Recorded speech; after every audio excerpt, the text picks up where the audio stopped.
Décrié par certains, plébiscité par d'autres, le télétravail remet en question toute une série de présupposés en lien direct avec les notions de visibilité au travail et de contrôle.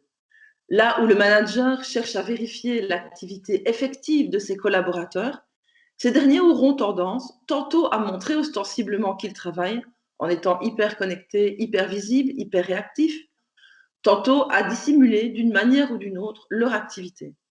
C'est notamment le cas lorsque la confiance n'est pas installée entre ces catégories d'acteurs. Le télétravail suppose ainsi une évolution de la culture managériale, d'une idée de contrôle vers une relation basée sur la confiance, l'autonomisation et la responsabilisation du travailleur, ainsi que sur la redéfinition de la notion de performance.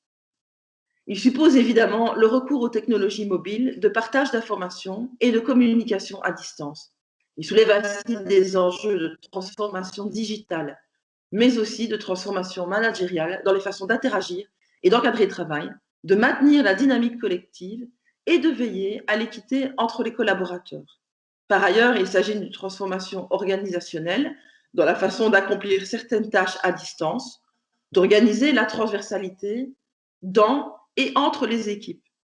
Enfin, c'est une transformation au niveau même de la gestion des ressources humaines, dans la définition et la priorisation des objectifs, dans le suivi de ces objectifs dans leur accomplissement et leur évaluation, notamment au moyen de critères qui seraient renouvelés également.